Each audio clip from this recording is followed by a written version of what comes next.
Graph क्या होता है? ग्राफ होता है आपके पास set of vertices and edges, ठीक है, जिसमें हमने कहा था कि जी ये जो एंड पॉइंट्स होते हैं आपके पास, एक मिनट दीजिएगा मैं इसकी एनोटेशन ऑन करूँ।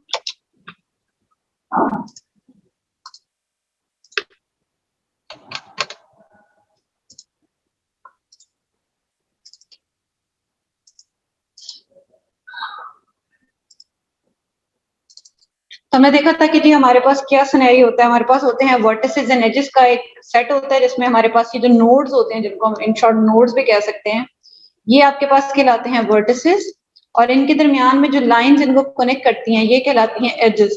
तो हमारे पास वर्टिसेस एंड एजेस का एक कॉम्बिनेशन होता है ग्राफ। अब ये ग्राफ किसी भी डेफिनेट शेप का हो सकता है, इसके अंदर कोई भी किसी किस्म की रिस्ट्रिक्शन नहीं है, ठीक है। आप इसको किसी भी तरह से लेबल कर सकते हैं, किसी भी नोड का नेम कुछ भी रखा जा सकता है, और इसी तरह से एज का नेम भी कुछ भी हो सकता है, ठीक है। तो ये आपके पास एक सिंपल सा एक ग्राफ है जो हमने ड्रॉ किया है, और जब हमने देखा था तो हमने देखा था कि ग्राफ की एप्लीकेशन बहुत सारी जगहों पर एग्जिस्ट कर रही हैं, ठीक है। और साथ में ही हमने डिफरेंट ग्राफ की टाइप्स देखी थी, जिसमें हमने दो टाइप्स को मेजरली डिस्क्राइब किया था। एक होता है जिसे हम कहते हैं डायरेक्टेड वन, और दूसरा होता है जिसे हम कहते हैं अनडायरेक्टेड। अगर आपकी एज की डायरेक्शन डिफाइन होगी तो वो डायरेक्टेड ग्राफ होगा, और अगर डायरेक्शन डिफाइन नहीं है तो वो एक अनडायरेक्टेड ग्राफ है। जैसे ये एक अनडायरेक्टेड ग्राफ है क्योंकि किसी भी एज की डायरेक्शन डिफाइन नहीं है। लेकिन अगर मैं यहाँ पर डायरेक्शन डिफाइन कर दूं, लेट्स से मैं कहती हूँ ये इस तरफ पॉइंट कर रहा है, ये इस तरफ पॉइंट कर रहा है, और इसी तरह से बाकी सबकी भी, तो ये एक डायरेक्टेड ग्राफ बन जाएगा, ठीक है। तो इन शॉर्ट डायरेक्टेड और अनडायरेक्टेड में फर्क सिर्फ इतना सा था। फिर हमने देखा था कि हमारे पास different categories of graph exist करती है। एक होती है जिसे कहते हैं सिंपल ग्राफ, जिसके अंदर मल्टीपल एजेस और लूप्स नहीं होते। मल्टीपल एजेस क्या होती हैं? मल्टीपल एजेस ये होती हैं कि अगर आपके पास दो नोड्स के दरमियान में एक से ज्यादा एज एग्जिस्ट करे तो वो मल्टी एज कहलाती है। तो वो ग्राफ जिसमें मल्टी एज एग्जिस्ट करती है वो मल्टी ग्राफ कहलाता है, और जिसमें मल्टी एज नहीं एग्जिस्ट करती, ना ही लूप एग्जिस्ट करता है, वो सिंपल ग्राफ कहलाता है। इसी तरह से आपके पास एक ग्राफ है जो कहलाता है सूडोग्राफ। सूडोग्राफ क्या होता है? जिसके अंदर आपके पास मल्टीपल एजेस भी होती हैं और लूप्स भी होती हैं। तो based on the types of ages हमने ग्राफ को मल्टीपल कैटेगरीज में डिवाइड किया है। अगर लूप्स होंगे और अगर लूप्स हैं तो भी वो सूडोग्राफ है, लूप्स और मल्टी एजेस दोनों हैं तब भी वो सूडोग्राफ है। अगर सिर्फ मल्टी एजेस है तो वो मल्टी ग्राफ कहलाता है, और इस तरह से अगर दोनों ही नहीं फॉल करती तो वो एक सिंपल ग्राफ कहलाता है आपके पास। इसी तरह से हमने डायरेक्टेड ग्राफ में देखा था कि डायरेक्टेड ग्राफ में हमारे पास होता है सिंपल डायरेक्टेड ग्राफ, ठीक है। सिंपल डायरेक्टेड ग्राफ का मतलब ये है कि इस ग्राफ के अंदर ना ही आपके पास लूप्स एग्जिस्ट करेंगी और ना ही मल्टीपल एजेस, ठीक है। लेकिन अगर मल्टीपल एजेस और लूप्स दोनों आ जाती हैं तो ये डायरेक्टेड मल्टी ग्राफ कहलाता है। तो सूडो ग्राफ इसमें एग्जिस्ट नहीं करता, इसमें डायरेक्टेड मल्टी ग्राफ ही जो है वो मौजूद है। और थर्ड जो आपके पास वेरिएंट है ये कहलाता है मिक्स्ड ग्राफ। मिक्स्ड ग्राफ अभी तक जितनी भी आपने वेरिएशंस पढ़ी हैं उसका एक मिक्सचर सा हो सकता है, यानी लूप्स ऐड कर लें, मल्टी एजेस ऐड कर लें, डायरेक्शंस लगाएं ना डायरेक्शंस लगाएं, तो उस तरह का जो ग्राफ होगा वो आपके पास एक मिक्स्ड ग्राफ कहलाएगा, ठीक है। ये कुछ टाइप्स थी जो हमने पढ़ी थी, और ये इसकी सारी समरी यहाँ पे आपने देखी थी। फिर आपने देखा था कॉन्सेप्ट ऑफ मल्टीप्लिसिटी। मल्टीप्लिसिटी कहा था कि मल्टीप्लिसिटी का मतलब ये है कि अगर दो नोड्स के दरमियान में कितनी एजेस एग्जिस्ट करती हैं वो उसकी मल्टीप्लिसिटी को रिप्रेजेंट करता है। तो यहाँ पे हमने देखा था कि जॉन और बेथ की मल्टीप्लिसिटी 2 है क्योंकि दो एजेस इनके दरमियान में एग्जिस्ट कर रही है, ठीक है। इसी तरह से हमने डायरेक्टेड ग्राफ के केस में भी मल्टीप्लिसिटी देखी थी, तो वहां पर भी सेम वही काउंट है कितनी एजेस एग्जिस्ट कर रही हैं, ठीक है। अच्छा, तो यहाँ पर हमने डिग्री ऑफ वर्टेक्स की बात की थी और हमने डिग्री ऑफ वर्टेक्स कैलकुलेट करना सीखी थी, और हमने एक चीज यहाँ पर सीखी थी और वो ये थी कि लूप की डिग्री किस तरह से काउंट होती है। तो कौन बताएगा कैसे काउंट होती है लूप की डिग्री? तो लूप 2 काउंट करता है, ठीक है। तो आपके पास जैसे अगर हम बी की डिग्री निकालें तो इसकी डिग्री है 1 2 3 4 5 6, ठीक है। लूप ट्वाइस काउंट किया जाता है अनडायरेक्टेड ग्राफ के अंदर। बाकी हमने देखा था कि आइसोलेटेड वर्टेक्स क्या होता है और पेंडेंट वर्टेक्स क्या होता है। जी कोई बताना चाहे? बिल्कुल, तो वो वर्टेक्स जिसकी डिग्री 0 होती है वो कहलाता है आइसोलेटेड वर्टेक्स। जैसे यहाँ पर ई एक आइसोलेटेड वर्टेक्स है, और वो वर्टेक्स जिसकी डिग्री 1 वो कहलाता है पेंडेंट वर्टेक्स। जैसे यहाँ पर डी एक पेंडेंट वर्टेक्स है, ठीक है। और यहाँ पे हमने एक थ्योरम देखा था जिसे हमने कहा था जी हैंड शेकिंग थ्योरम। को एक्सप्लेन करना चाहिए क्या था वो थ्योरम? सम इक्वल किसके होता है? हाँ, तो हमने देखा था कि हमारे पास एक थ्योरम है जिसे हम कहते हैं हैंड शेकिंग थ्योरम, और ये एक्सप्लेन करता है कि जो भी आपकी किसी भी तरह का अनडायरेक्टेड ग्राफ लें, अगर आप उसकी डिग्री का सम निकालेंगे तो वो हमेशा इवन होगा। और हमने ये कल एक्सपेरिमेंट भी करके देखा है। हमने इवन डिग्री के साथ ग्राफ बना के देखा और हमने ऑड के साथ भी देखा। तो हमने ऑड के साथ जब भी हमने सम ऑड लिया था तो वो ग्राफ बनना पॉसिबल ही नहीं था। ठीक है, तो हमने यहाँ पे एक चीज सीखी थी और वो ये सीखी थी कि अगर आपको कभी एक डिग्री सीक्वेंस दे दिया जाए तो आप उससे ग्राफ कैसे बना सकते हैं। तो उससे ग्राफ बनाना बिल्कुल ऐसा था कि आप सबसे पहले चेक करें क्या उसका सम इवन है। अगर इवन है तो ग्राफ बनाना पॉसिबल है और ग्राफ बन भी जाएगा। ठीक है, हमने कल लास्ट लेक्चर में सीखा था।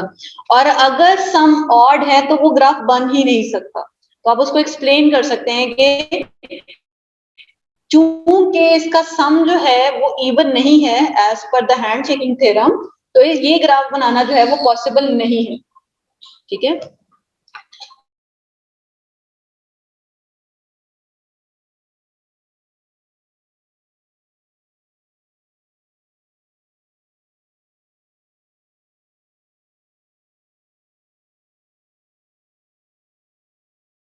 कैलकुलेट करना सीखी थी जी। यहाँ पे क्या सिमिलैरिटी सीखी थी जी क्लास? लूप जो है वो इन में भी वन काउंट करता है और आउट में भी वन काउंट करता है। गुड। और सिमिलैरिटी क्या देखी थी?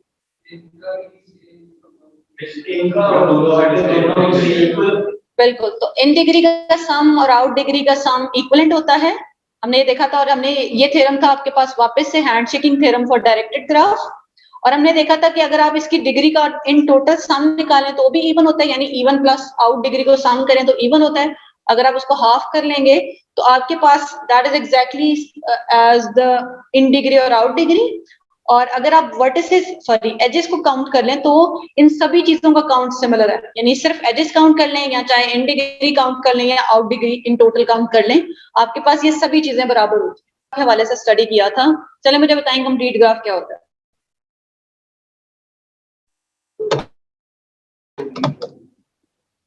तो हमने देखा था कंप्लीट ग्राफ कुछ इस तरह से होता है जिसको हम रिप्रेजेंट करते हैं विद के सिंबल, के एन से रिप्रेजेंट होता है। और इसका मतलब यह है कि कंप्लीट होने का मतलब यह है कि हर नोड बाकी सभी नोड से कनेक्ट होता है जो उस ग्राफ के अंदर एग्जिस्ट कर रहे होते हैं। हर नोड बाकी सब नोड से कनेक्ट होता है, इसीलिए इसको कंप्लीट ग्राफ कहा जाता है। तो अगर आप इसको ड्रॉ करके देखें, तो अगर मैं आपको अब K5 ही डायरेक्टली ड्रॉ करके दिखाऊं, क्योंकि बाकी तो मैंने आपको ड्रॉ करके दिखा, 4 से स्टार्ट करते हैं। तो K4 का मतलब है कि 4 वर्टिसेस होंगे और ये हर वर्टेक्स हर दूसरे वर्टेक्स से कनेक्ट होगा। लेकिन यहाँ पे कोई मल्टी एजेस नहीं ड्रॉ करनी और ना ही कुछ उस तरह का रिलेशन आपने बनाना है, ना ही लूप्स होती है। तो ये एक सिंपल ग्राफ होता है। तो ये इस तरह से होगा, आपके पास ये इस नोड से भी कनेक्ट हो गया, इस नोड से भी कनेक्ट हो गया और इस नोड से भी कनेक्ट हो गया। तो आपने इस वाले वर्टेक्स को बाकी सब वर्टिसेस से कनेक्ट कर दिया और यही अप्रोच आपने सभी के ऊपर अप्लाई करनी है। तो सेकंड वर्टेक्स कोई भी चूज कर सकते हैं, कोई हार्ड एंड फास्ट रूल नहीं है। इसको भी हमने सभी से कनेक्ट करना है। तो ये इससे ऑलरेडी कनेक्ट है, इससे भी कनेक्ट कर दिया और इससे भी कनेक्ट कर दिया। अब नेक्स्ट नोड पर आए तो ये इन दोनों से पहले ही कनेक्टेड है, तो इससे भी कनेक्ट कर दें। तो ऑब्वियसली लास्ट नोड तक अब जब पहुंचेंगे तो वो सबसे ऑलरेडी कनेक्ट हो चुका होगा।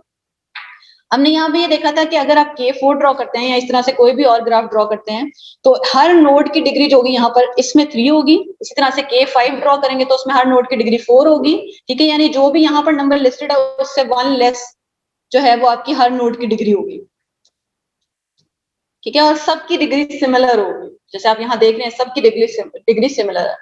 चले K5 ड्रॉ करें, जल्दी से ड्रॉ करें, कल किया हुआ मुझे याद है।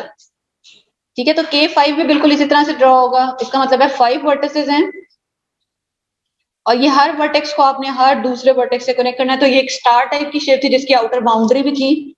तो अगर मैं इसको एक क्विक गो में ड्रॉ कर ही दूं आपके लिए, तो ये कुछ इस तरह का सिनेरियो था। आपने एक वर्टेक्स को पकड़ा, उसको बाकी सबसे कनेक्ट कर दिया और इस तरह से बाकी सबके ऊपर भी यही रिपीट किया। तो ये कुछ इस तरह की शेप आपके पास बनेगी। और अगर आप यहाँ देखेंगे तो हर वर्टेक्स की डिग्री जो है वो 4 है। ठीक है, इसकी डिग्री भी 4 है, इसकी भी और बाकी सबकी भी। ठीक है क्लास, ये बात समझ आती है कंप्लीट ग्राफ कैसे ड्रॉ किया जा सकता है। तो अगर आप मैं आपसे ये पूछूं कि लेट्स से अगर मैं आपसे इन शॉर्ट ये कह दूं कि मुझे K4 ड्रॉ करके दें, फिर आपसे ये पूछूं कि हर वर्टेक्स की मुझे डिग्री बताएं, तो आप मुझे बता सकते हैं कि हर वर्टेक्स की डिग्री 3 होगी इवन बनाए बगैर भी। ठीक है, लेट्स से अगर मैं आपसे कहती हूँ कि K100 बनाएं तो आप मुझे डायरेक्टली बता सकते हैं बनाए बगैर भी कि उसमें हर वर्टेक्स की डिग्री जो है वो 99 हो। ठीक है, सिमिलैरिटी आप जज कर सकते हैं। और अगर आप इसी तरह से देखें कि इसकी इन टोटल डिग्री क्या होगी, तो इन टोटल डिग्री क्या होगी, ये होगी 3 into 4। मतलब ईच वर्टेक्स की degree multiply by the number of vertices जो कि 4 है। ठीक है, तो यहां से आप निकाल सकते हैं कि इसकी इन टोटल डिग्री जो होगी वो 12 होगी। ठीक है, कैलकुलेट किया जा सकते हैं। चले मुझे बताएं कि ये किस तरह की टोपोलॉजी जैसा लगता है। तो आपने पढ़ी होंगी कुछ टोपोलॉजी, स्टार होती है, हब होती है, साइड। बिल्कुल, सॉरी, अच्छा वो तो एक डिफरेंट चीज है। लेकिन अगर आप देखिए ये किस टोपोलॉजी से मैच होती है, तो ये आपके पास मैश टोपोलॉजी जैसी है। ठीक है, आपने पढ़ा होगा स्टार टोपोलॉजी होती है, रिंग बस टोपोलॉजी होती है। ठीक है, तो ये आपके पास मैश टोपोलॉजी जैसा है जिसमें हर कंप्यूटर हर दूसरे कंप्यूटर से कनेक्टेड होता है। चले नेक्स्ट ग्राफ देखते हैं। नेक्स्ट हमारे पास कौन सा ग्राफ है? तो नेक्स्ट जो हम ग्राफ देखने जा रहे हैं ये कहलाता है साइकिल ग्राफ। साइकिल ग्राफ बहुत ही सिंपल सा सीधा सीधा सा एक ग्राफ है। अगर हम यहाँ पर देखें तो ये ड्रॉ कुछ इस तरह से होता है कि अगर हम देखें तो ये होता है सी से रिप्रेजेंट, सी एन से रिप्रेजेंट, जहां पे एन जो है वो ग्रेटर देन इक्वल्स टू 3 होता है। 2 क्यों नहीं हो सकता क्लास, या 1 क्यों नहीं हो सकता? तो अगर आप देखें, अगर आपने सर्कल ड्रॉ करना है तो मिनिमम जो वर्टिसेस रिक्वायर्ड है वो 3 है। तो अगर आप दो वर्टिसेस के दरमियान में सर्कल ड्रॉ करना चाहेंगे तो वो नहीं हो पाएगा ना, क्योंकि जस्ट एक ही लाइन एग्जिस्ट करती है। ठीक है, तो it should be start from 3। तो ये हम बना रहे हैं C3, तो ये आपका C3 है, यानी सारे वर्टिसेस आउटर बाउंड्री में कनेक्ट होंगे। इसी तरह से अगर आप C4 को देखें तो इसका मतलब है कि 4 वर्टिसेस होंगे और ये चारों वर्टिसेस जो हैं ये सिर्फ और सिर्फ आउटर बाउंड्री में कनेक्ट होंगे। ये C4 है। इसमें भी हर वर्टेक्स की डिग्री कितनी है? इसमें भी हर वर्टेक्स की डिग्री कितनी है? इसका मतलब है C5, C6, C100 कोई भी बना लें, हर एक में जो हर वर्टेक्स की डिग्री होगी वो सिर्फ 2 होगी। चले बनाएं C5। C5 का मतलब है पहली बात है 5 वर्टिसेस और फिर उसको कनेक्ट करना है सिर्फ आउटर बाउंड्री में।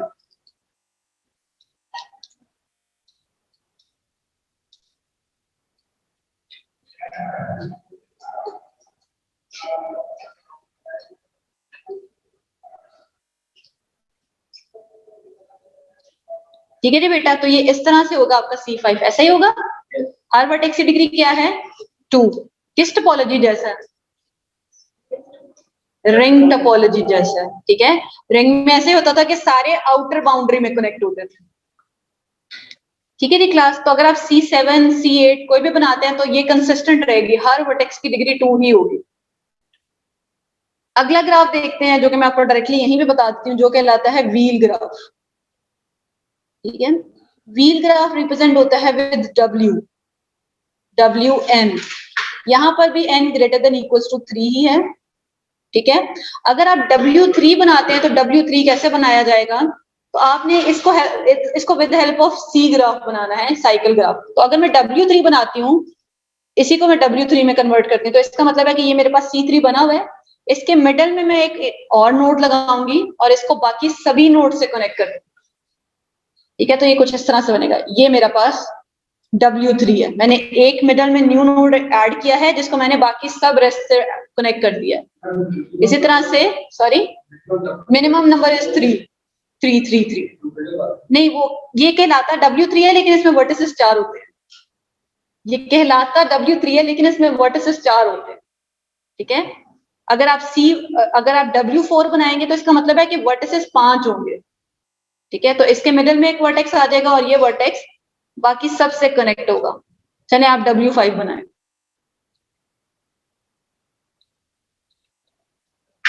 उसकी शेप आपने मुझे बतानी है किस शेप का बन रहा है। बना रही है आपने? क्या शेप है उसकी? काइंड ऑफ व्हील, हाँ बिल्कुल ऐसे ही है। तो अगर आप इसके मिडल में एक ऐड करें और इसको सबसे अटैच कर दें तो it's look like a wheel. ठीक है, चलें अब देखें किस टोपोलॉजी से मैच हो रहा है। तो यहाँ पे सिंगल टोपोलॉजी नहीं है, it's a kind of hybrid, जहां पे आपको ये दिख रहा है कि बाहर की तरफ एक सर्कल है यानी रिंग टोपोलॉजी है और फिर मिडल की तरफ काइंड ऑफ हब लगा हुआ है। आप उसको अज्यूम कर सकते हैं जिससे सभी कनेक्टेड है। तो स्टार और रिंग का ये एक मैश है या हाइब्रिड अप्रोच है। ठीक है, चलें इसकी डिग्री बताएं, इसकी डिग्री किस तरह से वर्क करेगी। तो अगर आप आउटर वर्टिसेस देखेंगे तो सभी आउटर वर्टिसेस की डिग्री होगी 3। ठीक है, यहाँ पर देख लें, इसमें भी हर आउटर वर्टेक्स की डिग्री है 3, इसमें भी हर आउटर वर्टेक्स की डिग्री है 3, और इवन इन दिस वन। अब इनर वर्टेक्स की अगर आप डिग्री देखें तो उसका काउंट होगा इक्विवेलेंट टू द n। जैसे इसमें अगर आप देखें तो इनर वर्टेक्स की डिग्री है 3, इसमें अगर आप देखें तो इनर वर्टेक्स की डिग्री है 4, ये हमने बनाया भी W4 था, और अगर आप इसको देखें तो इस इनर वर्टेक्स की डिग्री है 5 और ये हमने बनाया भी W5। ठीक है, बात समझ आ रही है किस तरह से बन रहे हैं ग्राफ्स? यहाँ पर किसी का कोई सवाल हो? नो जी, ऑनलाइन स्टूडेंट्स आपका कोई सवाल हो यहाँ तक? तो हमने देखा है साइकिल ग्राफ, हमने देखा है व्हील ग्राफ। अब जो हम एक नए तरह का ग्राफ देखने जा रहे हैं ये कहलाता है बाइपर्टाइट ग्राफ। ठीक है जी। अब बाइपर्टाइट ग्राफ क्या होता है, यहाँ पर इंटरेस्टिंगली हम कलरिंग करने वाले हैं टू एक्चुअली जज कि एक ग्राफ बाइपर्टाइट है या नहीं। ठीक है जी, बाइपर्टाइट ग्राफ होता क्या है? बाइपर्टाइट ग्राफ इस तरह से एक ग्राफ होता है कि आप ग्राफ को सब डिवाइड करते हैं इनटू 2 सेट्स, और वो सेट इस तरह से होते हैं कि आपके पास एक सेट के एलिमेंट्स आपस में कनेक्टेड ना हो, सिर्फ अक्रॉस कनेक्टेड हो। इसकी एग्जांपल मैं इस तरह से देती हूँ कि लेट्स से मैं आपका फाइनल टर्म लेती हूँ ऑन कैंपस, और मैं कहती हूँ मुझे पता है कि कौन किसके साथ फ्रेंड है। ठीक है, group in a group of 2, तो मैं क्या करती हूँ, एक फ्रेंड को इधर बैठाती हूँ और एक को दूसरी क्लास के अंदर। ठीक है, तो इस क्लास में जितने भी स्टूडेंट बैठेंगे वो आपस में फ्रेंड नहीं है, लेकिन अक्रॉस कनेक्टेड है। ठीक है, अक्रॉस दूसरी वाली क्लास में मौजूद स्टूडेंट्स के फ्रेंड है। इसी तरह से दूसरी वाली क्लास में जो मौजूद लोग हैं वो भी आपस में फ्रेंड नहीं है, दूसरी क्लास में उनके फ्रेंड बैठे हुए हैं। तो आप इस तरह से इसको थोड़ा सा परसीव कर सकते हैं कि ये बाइपर्टाइट ग्राफ किस तरह से होता है। तो अगर आप यहाँ पर फिगर देखें तो ये कुछ इस तरह से है कि अगर आप ये वाली फिगर देखने की तरफ चलें तो ये इस तरह से है कि आपके पास यहाँ पर जितने भी वर्टिसेस इस सेट के अंदर लिस्टेड हैं ये आपस में कनेक्टेड नहीं है, सिर्फ अक्रॉस कनेक्टेड है। ठीक है, इसी तरह से यहाँ पर जो वर्टिसेस आपके पास मौजूद है ये भी आपस में कनेक्टेड नहीं है, सिर्फ अक्रॉस कनेक्टेड है। तो ऐसा ग्राफ जिसमें आप अपने ग्राफ को ऐसे 2 सेट्स के अंदर डिवाइड कर सकें जो आपस में कनेक्टेड ना हो, सिर्फ अक्रॉस कनेक्टेड हो, वो कहलाते हैं बाइपर्टाइट ग्राफ। क्या कहलाता है वो? बाइपर्टाइट ग्राफ कहलाता है। अब ये चेक करना बहुत ही ज्यादा आसान है कि एक ग्राफ बाइपर्टाइट है या नहीं। तो मैं भी आपको टेस्ट करके बताती हूँ और हम इसकी मल्टीपल एग्जांपल्स देखते हैं। तो अगर मैं यही जो आपके सामने एक ग्राफ लिस्टेड है मैं ये चेक करूं क्या ये बाइपर्टाइट है या नहीं, तो इसके लिए हम यूज करते हैं 2 कलर स्कीम। ठीक है, हम इसको कलर करना शुरू करते हैं, और कलर को इस तरह से करते हैं कि आप with the help of 2 colour इसको कलर करना शुरू करते हैं। पहले आप किसी भी एक नोड को पकड़ें और उसको एक कलर करें। चलिए बताएं सबसे पहले कलर किसको किया जाए? सी को कलर कर लें। चले, सी को हमने सबसे पहले एक कलर किया है और ये है रेड कलर। अब आपने एक ऑपोजिट कलर से उन वर्टिसेस को कलर करना है जो इस सी से कनेक्टेड है, यानी रेड कलर वाले से कनेक्टेड है। तो मेरे पास सी से कनेक्टेड है बी, इसको मैंने ऑपोजिट कलर कर दिया दूसरा रंग, और इसी तरह से सी से कनेक्टेड है डी, इसको भी मैंने एक और रंग लगा दिया जो कि है ग्रीन। अब मैंने वापस से क्या करना है, जिन जो ग्रीन से कनेक्टेड है उनको मैंने वापस से रेड कलर से कलर करना है। ठीक है, तो मेरे साथ ग्रीन से कनेक्टेड ये है, इसको मैंने ये कलर कर दिया, और ये ग्रीन से कनेक्टेड है मैंने इसको ये कलर कर दिया। तो ये मेरा पूरा ग्राफ कलर हो गया। अब अगला पार्ट क्या है? सबसे पहला पार्ट है आपने कलर करना है। कलर करने के बाद दूसरा पार्ट है आपने चेक करना है। चेक क्या करना है? आपने ये चेक करना है कि क्या सेम कलर वाले नोड्स आपस में कनेक्टेड तो नहीं है। ठीक है, अगर आप यहाँ पर देखें तो ये इनका ऑपोजिट कलर है, इनका ऑपोजिट कलर है, इनका ऑपोजिट कलर है और इनका ऑपोजिट कलर है। कहीं पर भी ऐसा नहीं है कि हमारे पास सेम कलर वाले नोड जो है वो आपस में कनेक्टेड हो। तो इसका मतलब है कि ये ग्राफ बाइपर्टाइट है। अब मैं आपको इसको इस फॉर्मेट में दिखाती हूँ ताकि आप बेहतर तरीके से समझ सकें कि ये ग्राफ बाइपर्टाइट जो है वो किस तरह से है। तो अगर हम इसको देखें तो आप इसको डिवाइड कर सकते हैं इनटू 2 सेट्स। एक को आप कह सकते हैं जी V1 और एक को कह सकते हैं V2। V1 में कोई भी एक कलर वाले नोड्स आप ऐड कर सकते हैं और दूसरे में भी इसी तरह से।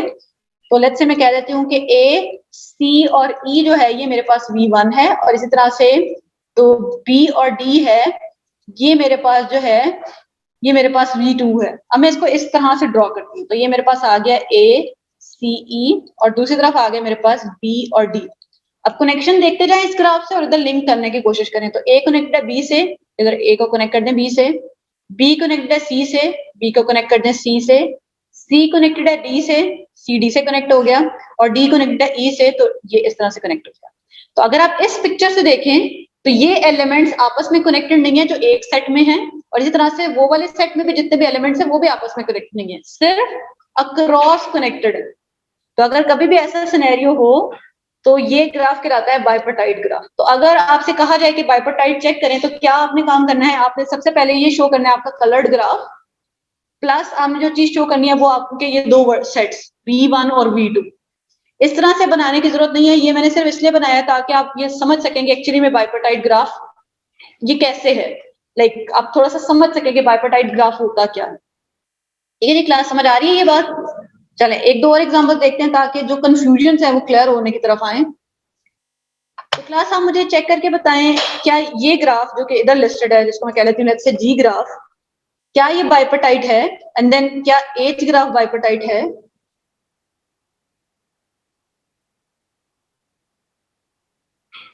चले बेटा जल्दी से दो रंग रखना शुरू करें, मतलब आप उसको ऐसे भी कर सकते हैं, उसके ऊपर कुछ चेक मार्क्स लगाना शुरू कर दें, एक को क्रॉस लगा लें एक को टिक लगा लें ताकि आप खुद एक रंग से भी उसको देख सकें कि अच्छा किस तरह से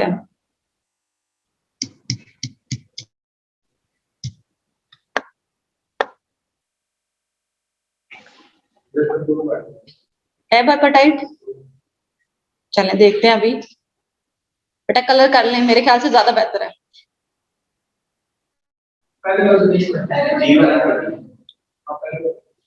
ठीक है, तो अगर मैं जी को कलर करूं तो ये मैंने इसको एक कलर कर दिया दैट इज रेड, और मैं इससे कनेक्टेड को दूसरा कलर करूंगी तो इससे कनेक्टेड है ये वाला नोड जिसको मैंने ये कलर कर दिया, और इससे कनेक्टेड है ये वाला नोड जिसको मैंने ये कलर कर दिया है।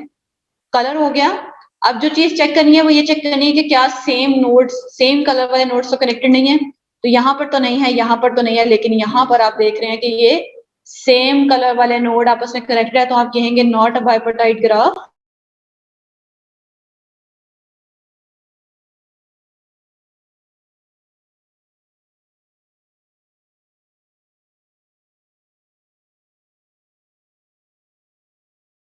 नॉट अ बाइपर्टाइट ग्राफ, और साथ में आप एक्सप्लेन कर सकते हैं द रीजन। रीजन ये है कि यहाँ पर आपके पास बी एंड सी आपस में कनेक्टेड हैं और जिनका कलर जो है वो सेम है, तो यहाँ पर ये ए और सी के साथ भी इशू हो सकता था, लेकिन एक्चुअली में कहीं पर दो कलर्स तो मैच होंगे। चलिए जी एज को टेस्ट करें।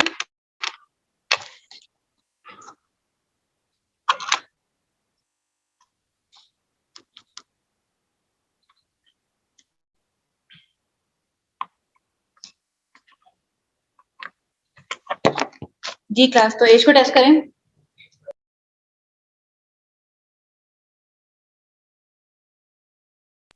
तो अगर आप एज की तरफ देखते हैं तो हम वापस से कलर करना शुरू करते हैं। तो ये मैंने इसको इसमें से किसी भी एक नोट सकते हैं, कोई हार्ड एंड फास्ट नहीं है। तो अगर आप कोई स्पेसिफिकली बताना चाहेंगे किस नोट को कलर किया जाए सबसे पहले,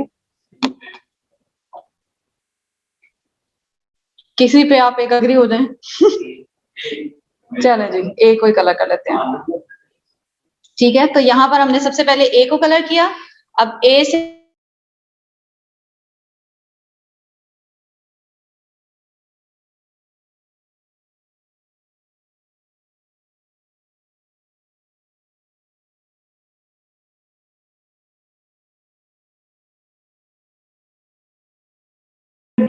रेड इससे कनेक्ट है, इसको ये कलर करते हैं। अब वापस से रेड कलर की तरफ चल रहे हैं और ये कनेक्टेड है विद ग्रीन कलर, तो इसको रेड कलर किया जाएगा। अब देखें कि ऐसा तो नहीं है कि सेम कलर वाले आपस में कनेक्टेड हैं, तो आप यहाँ पर देखें no no no no no no and no. इसका मतलब है कि ये ग्राफ क्या है, ये एक बाइपर्टाइट ग्राफ है जिसकी वजह से आप V1 और V2 स्टेट कर सकते हैं। तो V1 के अंदर आ जाएगा आपके पास ADE, और आपके पास V2 में आ जाएगा आपके पास BC और F। तो यहाँ पे कोई उस तरह से रूल नहीं है, तो अगर आप चाहें तो आप ये दोनों सेट किसी भी तरह से हो सकते हैं, लाइक ये सेट भी V1 हो सकता है और वो सेट भी V1 हो सकता है, तो उस तरह से नहीं है, बस दो सेट्स लिखने हैं। ठीक है जी क्लास, की बात समझ आइए। चलिए जी एक लास्ट एग्जांपल ट्राई करते हैं, और इससे नेक्स्ट जो एग्जांपल्स होंगे वो आपका होमवर्क होंगे। तो ये ग्राफ जो अभी है कलर करके दिखा देती हूँ, और ये वाले दो ग्राफ जो है ये आपका होमवर्क है। ठीक है, अगर आप इसको खुद पढ़ेंगे तो इस वाली एग्जांपल के अंदर वो सारी चीजें लिस्टेड है कि आप कैसे चेक कर सकते हैं कि एक ग्राफ बाइपर्टाइट है या नहीं। तो ये एग्जांपल तो सॉल्व हुई है और आपके सामने है कि एक बाइपर्टाइट है। ये मैं आपको टेस्ट करके बता देती हूँ कि ये बाइपर्टाइट है या नहीं, क्विक गो के अंदर ही। चलिए बताएं सबसे पहले किस नोट को कलर करें। जी को कलर कर लें, चलें जी को कलर कर लेते हैं।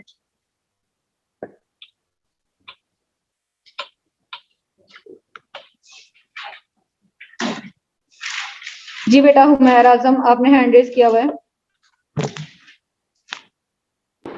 Ma'am at a time 2 colour he use कर सकते हैं। जी बेटा वापस से मुझे बताइएगा क्या पूछ रहे हैं आप। मैम हम एक ग्राफ के अंदर सिर्फ 2 ही कलर यूज कर सकते हैं। आप एक ग्राफ के अंदर सिर्फ 2 ही कलर्स इस्तेमाल कर सकते हैं और वो कलर कोई भी हो सकते हैं। Okay ma'am. तो शायद इनको पिंक कलर भी पसंद हो। चलें जी क्लास कलर करते हैं। तो कोई भी नोड लें और उसको एक कलर कर लें। जैसे जी को हम कलर कर लेते हैं विद रेड। अब जी से जितने कनेक्टेड है उनको आपने ऑपोजिट कलर से कलर करना है, ठीक है। तो लेट्स से जी से कनेक्टेड है मेरे पास ए और बी, सिर्फ ये 2 ही कनेक्टेड हैं तो इनको मैंने ग्रीन कलर कर दिया। अब वापस से किसी भी एक रेड नोड ग्रीन नोड को पकड़ें और उससे कनेक्टेड को आप रेड कलर करना शुरू करें। लेट्स से डी वाला नोड मैं लेती हूँ। डी से कनेक्टेड सी है, इसको मैंने रेड कलर कर दिया। डी से कनेक्टेड मेरा जी है जो ऑलरेडी कलर्ड है। जी डी से कनेक्टेड मेरा ई है जिसको मैंने रेड कलर कर दिया और डी से कनेक्टेड मेरा एफ, इसको मैंने कलर कर दिया।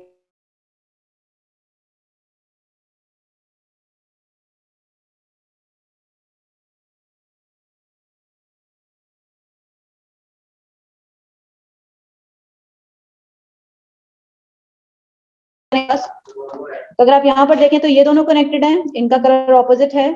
ये दोनों कनेक्टेड है, इनका कलर भी ऑपोजिट है। ये दोनों कनेक्टेड है, इनका भी ऑपोजिट है।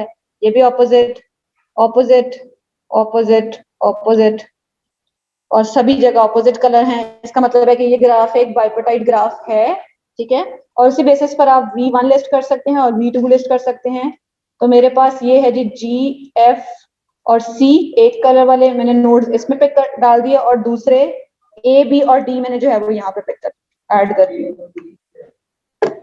तो मिस कर दिया मैंने, बिल्कुल इसमें E भी है, ठीक है। तो आप ऐसे काम कर सकते हैं। जी बेटा यहाँ पर किसी का भी कोई सवाल हो, चाहे ऑनलाइन स्टूडेंट्स में से या आप में से जो मौजूद है। नो, चलें नेक्स्ट। तो क्लास में ये चीज आपको पहले ही बताती जा रही हूँ। फाइनल टर्म में मेजर पोर्शन होगा ग्राफ का, मतलब एक पूरा पोर्शन होगा ग्राफ का, ठीक है। ठीक है जी क्लास, तो ये ए और बी को आप टेस्ट कीजिएगा। जब आप अपने एंड पे टेस्ट कर लें तो नीचे इसके कमेंट सेक्शन जो है या नोट सेक्शन जो होता है उसमें इसका सोल्यूशन भी गिवन है कि कौन सा वाला ग्राफ बाइपोटाइट है और कौन सा नहीं, ठीक है। लेकिन पहले आप अपने एंड पे टेस्ट करें और फिर सोल्यूशन देखिएगा। नेक्स्ट ये देख लेते हैं कि कंप्लीट बाइपोटाइट ग्राफ क्या होता है, ठीक है। कंप्लीट बाइपोटाइट ग्राफ रिप्रेजेंट होता है आपके पास इस तरह से जी, के n comma m, where n comma m is greater than 0, ठीक है। अब अगर मैं ये बनाती हूँ, लेट्स से मैं बनाती हूँ k 2,3, ठीक है। k 2,3 का मतलब क्या है? k 2,3 का मतलब है कि एक साइड पे 2 नोड्स ड्रॉ होंगे और दूसरी साइड पे 3 नोड्स ड्रॉ किए जाएंगे, ठीक है। पहली चीज ये इसका मतलब है मैंने k 2,3 था तो मैंने एक साइड पे 2 नोड्स ड्रॉ किए हैं और दूसरी साइड पे 3। और अब सिनेरियो ये होगा कि आपके पास ऊपर वाली साइड पे जो नोड्स गिवन है वो सिर्फ अक्रॉस कनेक्टेड होंगे, आपस में कनेक्टेड नहीं होंगे। तो ये इस तरह से कनेक्ट होगा 1 2 3 और इसी तरह से ये इससे कनेक्ट होगा 1 2 एंड 3। बस जो ऊपर वाले नोड्स है उनकी डिग्री होगी 3 और जो नीचे वाले नोड्स है उनकी डिग्री होगी 2। तो ये मेरे पास k 2 3 है। तो आप बनाएं k 3,4 और k 1,3। चलें ये 2 ड्रॉ करें जब तक आने हो रही है। 1,3 इस तरह से बनेगा, ठीक है। 3 वर्टिसेस ऊपर की तरफ ड्रॉ सकते हैं तो it's not hard and fast के एक ही ऊपर होना चाहिए और 3 ही नीचे होने चाहिए, ठीक है। तो 3 1 ऐसे भी हो सकता है, ठीक है जी क्लास। 1 कॉमा लेट्स से 4 देखते हैं। तो ये कुछ इस तरह का सिनेरियो होगा। 1 नोड इधर है और 4 नोड आपके कॉर्नर्स पर हैं, चाहे जिस तरह से मर्जी ड्रॉ कर लें। तो ये कुछ इस तरह का शेप बनेगी जो कि रिप्रेजेंट कर रहा है स्टार टोपोलॉजी, ठीक है। तो बाइपोटाइट ग्राफ जो है ये स्टार टोपोलॉजी को रिप्रेजेंट कर, जब हमने पढ़ा था तब भी हमने इस चीज को देखा था। तो इसके अंदर से ये छोटे से प्रैक्टिस क्वेश्चन आपको दिए गए हैं जिसमें आपको ये कहा गया है कि ये ग्राफ ड्रॉ करें और इसमें से हर एक की डिग्री बताएं। और फिर ये पूछा गया है क्या ये ग्राफ बाइपोटाइट है या नहीं। आई गेस ये तो हमने क्लास में देख लिया है। और ये पूछा गया है कि क्या C6 बाइपोटाइट है या नहीं। तो C6 का मतलब है 6 वर्टिसेस हैं, आउटर सर्कल में कनेक्ट है, साइकिल ग्राफ विद 6 वर्टिसेस हैं। तो आपने अपने एंड पे चेक करना है क्या ये बाइपोटाइट है या नहीं। पहले वाले सवाल को थोड़ा सा मैं एक्सप्लेन कर देती हूँ इन द केस अगर आपको डिफिकल्टी हो समझने में। तो ये कहा गया है कि एक ग्राफ है G जिसके वर्टिसेस हैं V1 से लेकर V4 तक, तो ये कुछ इस तरह से ड्रॉ हो जाएगा। आप हर वर्टेक्स को एक नाम दे दें, ठीक है। और फिर आपसे ये कहा गया है कि ये इसके एजेस हैं जो मैंने नीचे लिख दिए हैं और इसकी बेसिस पर ग्राफ बनाएं। तो यहाँ पे V1, V2 का मतलब है कि V1 और V2 के दरमियान एक एज एग्जिस्ट कर रहा है, तो ये इस तरह से, ठीक है। अगर आप देखें तो लिखा हुआ है V2, V3, तो इसका मतलब है V2 और V3 के दरमियान एक एज एग्जिस्ट कर रहा है, बाकी तो बन ही जाएगा ना। तीन तरह की चीजें होती हैं जो आपके पास ग्राफ में एग्जिस्ट कर रही होती हैं। एक होता है जिसे हम कहते हैं पाथ, एक होता है जिसे हम कहते हैं सर्किट, और एक होता है जिसे हम कहते हैं सिंपल। इनके जो दूसरे नाम है वो भी आगे लिस्टेड है, वॉक, क्लोज वॉक और ट्रेल। अब ये होता क्या, हम समझने की कोशिश करते हैं। तो ये आपका ग्राफ है एक, और इसके अंदर हम ये टेस्ट करने वाले हैं कि क्या ये जो आपके पास सामने लिस्टेड है क्या ये एक पाथ है या नहीं। अब पाथ होने का मतलब क्या है? पाथ होने का मतलब ये है कि आपके पास ये जो नोड्स लिखे हुए हैं ये आपस में कनेक्टेड है या नहीं, डायरेक्टली कनेक्टेड है या नहीं, ठीक है। तो अगर आप यहाँ पर देखें फर्स्ट क्वेश्चन को, तो ये लिखा हुआ है क्या ADCFE एक पाथ है, ठीक है। पहले तो हम पाथ की बात करते हैं, फिर सिंपल की बात करते हैं जो यहाँ पे एक नई टर्म लिखी हुई है। तो इसका मतलब है कि हमने ये चेक करना है कि क्या ये वाकई में एक पाथ है। तो अगर आप देखें तो A से B, B से C, C से F, C से F और F से E, बिल्कुल ये एक पाथ है, ठीक है। आप ये देख रहे हैं कि बिल्कुल ये सारे नोड्स आपस में कनेक्टेड हैं, डायरेक्टली कनेक्टेड है, जैसे जिस जिस तरह से मेंशन है। तो ये इसका मतलब है कि A B से कनेक्ट होना चाहिए, B C से, C F से और F E से। अगर इनका आपस में कनेक्शन है तो आप इसके आगे लिख देंगे यस, ठीक है। आप किसी भी पाथ की लेंथ काउंट कर सकते हैं। लेंथ क्या रिप्रेजेंट कर रही होती है? लेंथ रिप्रेजेंट कर रही होती है कि इनके दरमियान में कितने एजेस हैं, ठीक है। इस पाथ के दरमियान में कितने एजेस हैं जिनको हम कवर कर रहे हैं। तो अगर आप यहाँ देखें तो 1 एज, 2, 3 और 4, ये इसकी लेंथ क्या होगी? 4, ठीक है। तो आपके पास अगर एक गिवन हो स्ट्रिंग और आपसे पूछा जाए कि क्या ये पाथ है, तो आप कैसे टेस्ट कर सकते हैं? सिंपली ग्राफ में ट्रावर्स करके देख लें। अगर आप एक साइड से दूसरी साइड तक पहुंच सकते हैं तो इसका मतलब है कि यस ये एक पाथ है। चलिए सेकंड वाला टेस्ट करें, क्या ये एक पाथ है? DECA, no. तो अगर आप यहां पर देखना शुरू करें तो इसको इरेज ही कर लेते हैं, सारे को क्लियर कर लेते हैं।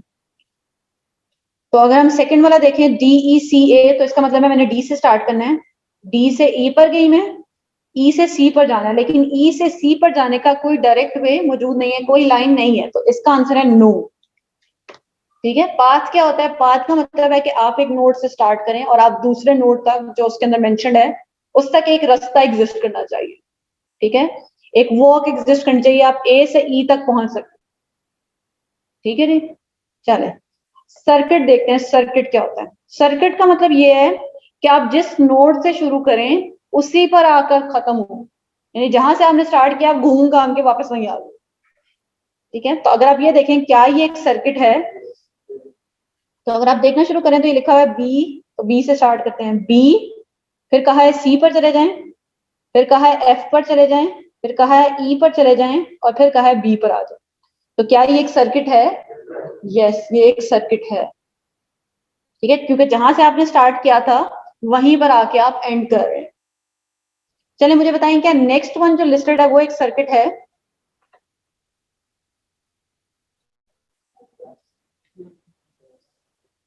ये एक सर्किट है। तो अगर हम इसको चेक करें तो आपने स्टार्ट करना है विद ए, तो ए से बी, बी से एफ, एफ से ई और ई से डी। सर्किट नहीं है, लेकिन अगर मैं इसको ए से वापस यहाँ पर ए लिख देती एंड पर तो फिर ये सर्किट बन जाता, ठीक है, क्योंकि मैं जहां से स्टार्ट हुआ था मैं वहीं आकर वापस एंड हो जाती। तो इसका आंसर है नो। अच्छा अगर पहले वाले की लेंथ डिस्कस कर लें तो मेरे ख्याल से ये भी आपको बेहतर तरीके से समझ आ जाएगा। तो हमने ये बनाया था जो ग्राफ वो ये था इस वाले के अंदर, ठीक है। तो इसकी लेंथ क्या है आपने देखने कितने एजेस इन्वॉल्व है, 1 2 3 4 एजेस इन्वॉल्व है, इसलिए यहाँ पे इसकी लेंथ 4 है। अब नेक्स्ट बात आती है सिंपल की। व्हाट इज सिंपल, या इसको हम कहते हैं ट्रेल। सिंपल या ट्रेल का मतलब ये होता है कि आप जो वर्टिसेस, जो एजेस कवर करें, ठीक है, उस हर एज को सिर्फ वंस ट्रैवर्स करें, किसी भी एज के ऊपर आप 2 बार ना आ जाए।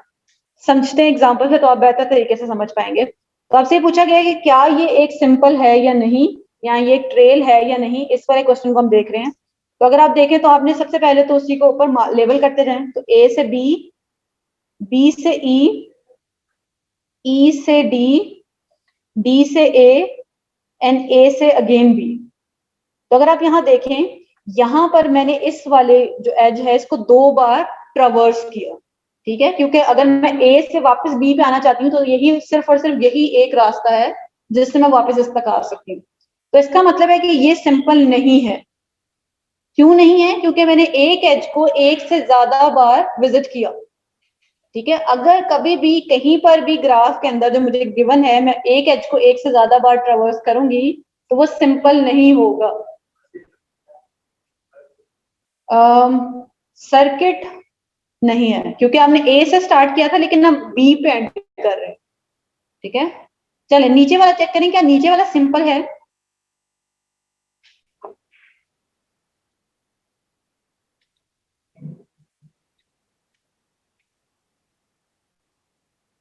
जी क्लास, क्या नीचे ये जो लास्ट स्ट्रिंग लिखी हुई है क्या ये सिंपल है? तो अगर हम स्टार्ट करें विद बी, तो ये मैं बी पर हूं, ठीक है। बी से जाना है मैंने एफ पर, एफ से जाना है मैंने सी पर, सी से जाना है मैंने डी पर, डी से ए पर, और ए से बी पर। तो अगर आप देखें तो बिल्कुल है। तो नहीं, पहली बात क्या ये सिंपल है? पहली बात, क्या ट्रेल है? क्या हर एज को हमने वन से विजिट किया है जो इसमें लिस्टेड है? यस। तो पहली बात ये ट्रेल तो है। क्या वो मतलब सॉरी सर्किट है। अब ये आपको ये पता है कि ये सिंपल है, और साथ में ये भी पता है कि ये एक सिंपल सर्किट है, ठीक है। ये एक सिंपल सर्किट है, जहां से स्टार्ट हुआ था वहीं हमने आके एंड किया है, और साथ में ही ये एक सिंपल सर्किट है क्योंकि हमने हर एज को सिर्फ वंस ट्रैवर्स किया, ठीक है। रिस्ट्रिक्शन एज के ऊपर है। अब जैसे यहाँ पर देखें तो आपसे पूछा गया था क्या ये सिंपल पाथ है। अब वापस से वर्ड सिंपल का मतलब समझ आया? क्या मतलब है सिंपल का? सिंपल का मतलब ये है कि हर एज को जो इसके रास्ते में आएगा, नोड्स के रास्ते में, वो वंस ट्रैवर्स होना चाहिए, ठीक है। तो अगर आप वापस से अब इसको देखें कि क्या ये सिंपल पाथ है या नहीं, तो अब हम इसको दोबारा ड्रॉ करते हैं। तो ए से बी, बी से सी, सी से एफ एंड एफ से ई। तो अगर आप देखें यस, ये एक सिंपल पाथ भी है, ठीक है। अच्छा, ये 2 तरह की टर्मिनोलॉजीज होती हैं, एक होता है कनेक्टेड ग्राफ और एक होता है node connected graph. Connected graph का मतलब है कि हर एज किसी ना हर एज से हर दूसरे एज तक एक पाथ एग्जिस्ट करना चाहिए, कहीं से भी घूम घाम के। जैसे अगर आप डायरेक्टली इस पिक्चर को भी देखें तो आपको ये दिख रहा है कि ये कनेक्टेड ग्राफ है क्योंकि सारे नोड्स आपस में कनेक्टेड है। लेकिन on the other hand side अगर आप G2 को देखें तो G2 आपके पास एक कनेक्टेड ग्राफ नहीं है। क्यों? क्योंकि यहाँ पर आपको दिख रहा है कि ये आप इसको ऐसे कह सकते हैं कि ये आपके पास एक सब ग्राफ है और ये वाली साइड जो है ये आपके पास एक दूसरा सब ग्राफ है, ऐसे ही है ना। तो ये वाला कनेक्टेड ग्राफ नहीं है जबकि दूसरा वाला कनेक्टेड ग्राफ है। बात समझ आती है क्लास ये वाली कि नहीं? कनेक्टेड ग्राफ का मतलब है कि एक कंप्लीट एक ही इन शॉर्ट एक ग्राफ होना चाहिए। लेकिन अगर एक ग्राफ के अंदर मल्टीपल सब पोर्शन है तो इसका मतलब है कि ये कनेक्टेड ग्राफ नहीं है। जैसे अगर मैं इसके अंदर एक और नोड अटैच कर दूं, लेट्स से Z, तो अब ये ग्राफ भी एक कनेक्टेड ग्राफ नहीं रहा। क्यों? क्योंकि इसके साथ ये Z कहीं पर भी कनेक्टेड नहीं है इस ग्राफ के अंदर। अब आप कह सकते हैं कि ये ग्राफ 2 हिस्सों में डिवाइड है, एक वो जो पूरा का पूरा और एक वो जो जिसमें सिर्फ Z आएगा, ठीक है। लेकिन अगर मैं इनको ऐसे कनेक्ट कर दूं इस वाली साइड पर बी को ई से, तो अब ये एक कनेक्टेड ग्राफ बन जाएगा, ठीक है, क्योंकि सारा ग्राफ कनेक्टेड है। ये क्लास को समझ आ रही है चीजें?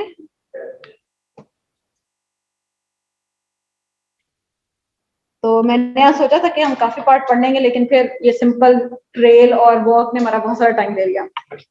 अच्छा, एक कॉन्सेप्ट एग्जिस्ट करता है जिसे हम कहते हैं कट वर्टेक्स और कट एज। कट वर्टेक्स और कट एज का मतलब क्या है? कट वर्टेक्स का मतलब ये है कि आप ऐसा एक वर्टेक्स ढूंढ के इस ग्राफ में से निकालें जिसको अगर आप रिमूव कर दें तो ग्राफ 2 हिस्सों में डिवाइड हो जाए, 2 या 2 से ज्यादा हिस्सों में। वापस से कट वर्टेक्स का मतलब क्या है? कट वर्टेक्स का मतलब ये है कि अगर आप गिवन ग्राफ में से कोई एक ऐसा वर्टेक्स जो है वो रिमूव कर दें, जिसको रिमूव करने से आपका ग्राफ मल्टीपल सब पोर्शन में डिवाइड हो जाए, तो वो चीज कहलाती है आपके पास कट वर्टेक्स। ठीक है, चलो देखते हैं इसमें कौन सा कट वर्टेक्स है। तो अगर मैं इस ग्राफ के अंदर से, सब कुछ सामने लिखा हुआ है, अगर मैं इसके अंदर से बी रिमूव कर दूं, ठीक है, बी रिमूव करने का मतलब है कि बी के साथ जितने एजेस कनेक्टेड है वो भी इरेज हो गए। तो इन शॉर्ट ये पार्ट इरेज हो गया, ये लाइन भी नहीं अब एग्जिस्ट कर रही, ये लाइन भी एग्जिस्ट नहीं कर रही, और ये लाइन भी एग्जिस्ट नहीं कर रही। तो क्या ग्राफ दो हिस्सों में डिवाइड हो गया? तो एक हिस्सा ये वाला पूरा जो आपके सामने है, और एक हिस्से में सिर्फ ए आ रहा है। तो अब ये इसका मतलब है कि बी मेरे पास कट वर्टेक्स है। चलें और ढूंढते हैं और कौन सी चीजें। अगर अब आप ये, तो आप हिट एंड ट्राई करके देख सकते हैं। अगर आप डी को रिमूव कर देंगे ना, तो डी इन शॉर्ट पूरा का पूरा रिमूव हो गया, बाकी ग्राफ कनेक्टेड रहा। तो अगर डी को रिमूव करते हैं तो ये नोड, ये वाली और ये वाली नोड जो है, लाइन जो है रिमूव हो जाएगी, लेकिन बाकी सारा ग्राफ तो कनेक्टेड ही है, तो कोई फर्क नहीं पड़ेगा इसको रिमूव करने से। ठीक है, अच्छा अगर हम देखें तो इसका मतलब है डी कट वर्टेक्स नहीं है, बी है। अगर आप सेम लॉजिक लगाते हैं ए के साथ, अगर आप ए को रिमूव कर देंगे तो बाकी सारा का सारा ग्राफ कनेक्टेड है, ए भी हमारे पास कट वर्टेक्स नहीं है। बात समझ आती है ना, ए कैसे नहीं है। चले अब देखते हैं क्या सी कट वर्टेक्स है। तो अगर आप सी को रिमूव करेंगे, तो सी को रिमूव करने का मतलब है कि ये सी वाला नोड, ये वाला एज, ये वाला एज और ये वाला एज, ये तीनों चीजें रिमूव हो जाएंगी। ठीक है, बाकी आपके पास ये वाली साइड बच गई और ये वाली साइड। इसका मतलब है सी एक कट वर्टेक्स है, क्योंकि अगर सी रिमूव होगा तो ग्राफ दो हिस्सों में डिवाइड हो जाएगा। ऐसा ही है, ई के साथ भी यही सिनेरियो है। अगर आप ई को रिमूव करते हैं, तो ई को रिमूव करने से आपके पास ये वाला एज, ये वाला एज और ये वाला एज खत्म हो जाएगा, जिसकी वजह से आपका ग्राफ वापस से दो हिस्सों में डिवाइड हो जाएगा। ठीक है, अब आपका यहाँ पे इंटरेस्ट लूज हो गया ना, तो मैं आपको नए ग्राफ की तरफ लेके चलती हूँ। तो कट वर्टेक्स का मतलब क्या है? वो वर्टेक्स जिसको अगर आप रिमूव कर दें तो ग्राफ दो सब ग्राफ्स में डिवाइड हो जाए। ठीक है, ये बात समझ आ रही है ना किस तरह से हमारे पास, अगर आपके पास ऐसा एक वर्टेक्स आप ढूंढ निकालें या एक से ज्यादा, जिसको अगर आप रिमूव कर दें तो ग्राफ मल्टीपल सेक्शंस में सब डिवाइड हो जाए, तो वो कहलाता है कट वर्टेक्स, अगर आप वर्टेक्स को रिमूव करेंगे तो। इसी तरह से कट एज का मतलब ये है कि आप ऐसे किसी एक एज को रिमूव करें जिससे ग्राफ दो हिस्सों में डिवाइड हो। ढूंढे अब इसमें एज ढूंढे, बी और डी तो नहीं है, बी और डी कह रहे हैं आप मुझे। तो अगर आप इस एज को रिमूव करें तो आपका ग्राफ दो हिस्सों में सब डिवाइड हो जाएगा, तो ये आपके पास एक कट एज है।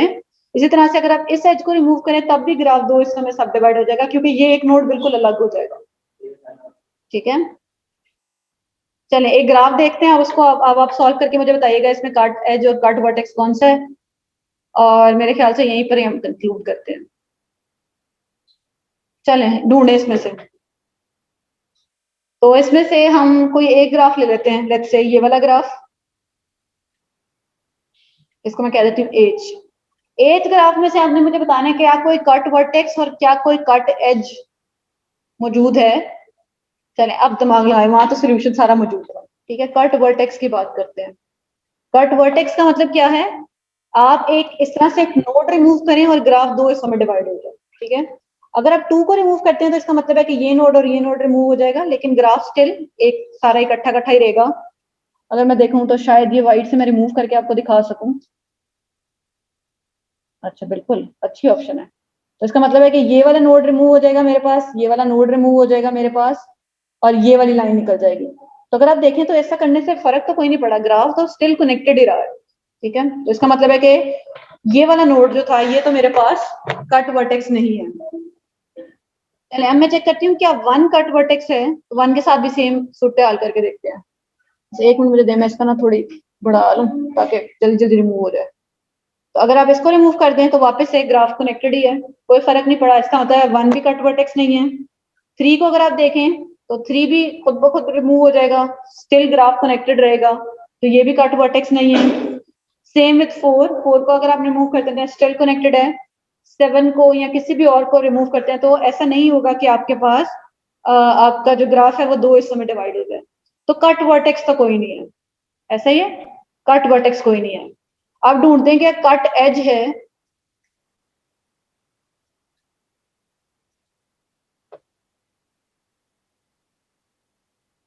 किसी भी एज को रिमूव करेंगे तो आपका ग्राफ कनेक्टेड रहेगा, क्योंकि ना हर नोड हर दूसरे नोड से मल्टीपल वेज से कनेक्टेड है, यानी एक नोड तक पहुंचने के लिए दो दो तीन तीन रास्ते मौजूद हैं, वो पांच मौजूद है, इसीलिए ना यहाँ पर हम कट एज नहीं ढूंढ पा रहे।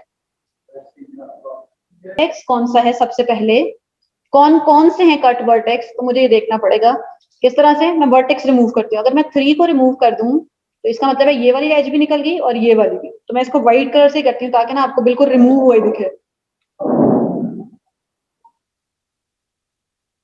ठीक है, तो ये कुछ इस तरह का सिनेरियो हो जाएगा। तो अगर आपका 3 वाला नोड रिमूव हो जाता है तो ये दो हिस्सों में डिवाइड हो गया ग्राफ, तो इसका मतलब है कि आपके पास 3 जो था वो कट वर्टेक्स है। समझ आ रही है ये बात आपको? चलिए अब बाकी देखते हैं। तो 3 तो हमें ये पता चल गया कि 3 तो फोर श्योर कट वर्टेक्स है। क्या 4 कट वर्टेक्स है? जी बेटा, क्या 0 कट वर्टेक्स है? है? क्या कहते हैं बेटा जो एंड पे बैठे हैं? कैसे? तो फिर 3 कनेक्टेड होने से क्या फर्क पड़ा? ये इस तरह से है ना कि अगर आप इसको रिमूव कर दें, सिंपल सी बात है, अगर आप इसको रिमूव कर दें तो ये लाइन भी मिट गई, ये लाइन भी मिट गई और ये लाइन भी मिट गई। अब आपको ग्राफ दो हिस्सों में दिख रहा है, तो इसका मतलब है ना कि ये एक कट वर्टेक्स है, ग्राफ दो हिस्सों में डिवाइड हो गया। ठीक है, तो हमें ये पता चला है कि 0 जो है वो भी कट वर्टेक्स है। कोई और कट वर्टेक्स है? तो ये दो कट वर्टेक्स हैं, चलें कट एज की बात करते हैं। तो एज को भी नाम दे लेते हैं, ये है ए एज, बी, सी, डी और ई एज। चलिए बताएं कौन सा एज कट एज है?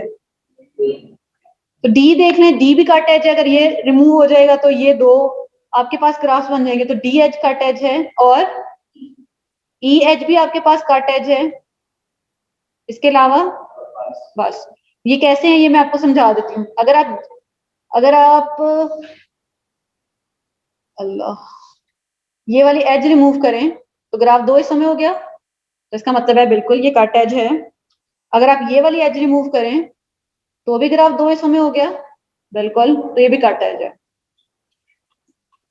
ठीक है, सॉरी।